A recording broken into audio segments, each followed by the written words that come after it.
hello viewers প্ৰথমতে মই আপোনালোক সকলোকে ওয়েলকাম জনাইছো পম্পিস কিচেনলৈ আজি মই আপোনালোকৰ মাজত দেখুৱাম মাংসৰ ৰেচিপি এটা মুৰ্গী মাংসৰ ৰেচিপি তেনেহলে চাওক ভিডিওটো মই প্ৰায় 800 গ্ৰাম মান মাংস ইয়াত লৈ লৈছো মই পিসখিনি মিডিয়াম সাইজৰ কৰিছো বেছি ডাঙৰ বা বেছি সৰুকে কৰা নাই আৰু প্ৰথমতে মই মেৰিনেট কৰি থৈ দিম আধা ঘণ্টা টাইমৰ কাৰণে গটিকে মই দি দিছো হালধি নিমখ আৰু মই দি দিম ইয়াত আদা আৰু নহৰুৰ থেতেলি লোৱা আদা আৰু নহৰু 1 চামুচ মান দি দিছো আৰু এতিয়া গুটেখিনি ভালদৰে মিক্স কৰি লম মাংসৰ লগত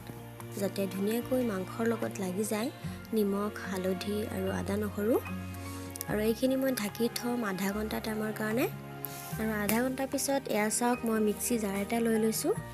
আৰু দি দিছো নহৰু অকমান আদা আৰু প্ৰায় দুটামান পিয়াজ মিহিকৈ কাটি দিছো আৰু দি দিছো দুটা কেঁচা জলকীয়া আৰু এটা বিলাহী এতিয়া মই এইখিনি পেষ্ট বনাই লম এয়া চাওক মই পেষ্ট বনাই লৈছো আৰু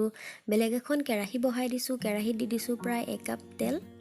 আৰু তেলখিনি গৰম হৈ অহাৰ লগে লগে ইয়াত মই দি দিছো পিয়াজ মই ইয়াত বেছিকে দিয়া নাই যেহেতু মই আগতে পেষ্ট বনাই লোৱাৰ টাইমত দুটামান পিয়াজ দিছিলো গতিকে ইয়াত মই সৰু সাইজৰ এটা পিয়াজ কাটি দিছো বেছিকে পিয়াজ দিলে মাংসৰ তৰকাৰী অলপ জ্বলা নহলে ভাল নালাগিব মিঠা মিঠা হৈ থাকিব গতিকে এই পিয়াজখিনি অলপ টাইম ভাজি লম আৰু ইয়াত মই দি দিছো পেষ্ট বনাই লোৱা এইখিনি এই গুটেখিনি পেষ্ট মই ইয়াত দি দিছো আৰু ভালদৰে তেলৰ লগত মিহলি কৰি লম তেলৰ লগত ভালদৰে মিক্স কৰি লৈছো চাও আৰু 2 মিনিট মান এনেদৰে হ'বলৈ দিছো আৰু 2 মিনিট পিছত মই ইয়াত এড কৰিম এতিয়া মছলা দি দিছো জলকীয়া গুৰি হালধি গুৰি মই অকমান কমাই দিছো যেহেতু মেৰিনেট কৰোতে দিছিলো আৰু দি দিছো জিৰাৰ গুৰি আৰু দি দিছো মই ধনিয়া গুৰি আৰু এই গুটেখিনি দি মই আকৌ ভালদৰে মিক্স কৰি দিছো আৰু মছলাখিনি এনেদৰে লৰাই হ'বলৈ দিছো আৰু 2-3 মিনিট মান আৰু এয়া চাওক 3 মিনিট পিছত মই মেৰিনেট কৰি ৰখা মাংসখিনি ইয়াত দি দিলো ভালদৰে মিক্স কৰি দিছো গুটেখিনি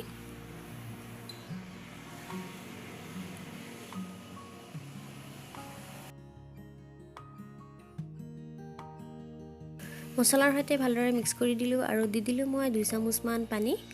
আৰু ভালদৰে মিক্স কৰি দি এতিয়া মই ঢাকনি লগাই দিম 10 মিনিট টাইমৰ কাৰণে 10 মিনিট পিছত এয়া চাওক 50% মান হৈ গৈছে গতিকে মই আৰু অলপমান লৰাই দিছো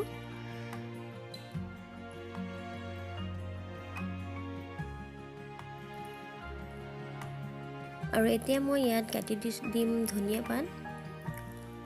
পাতখিনি দি মই আকৌ মিক্স কৰি দিম ভালদৰে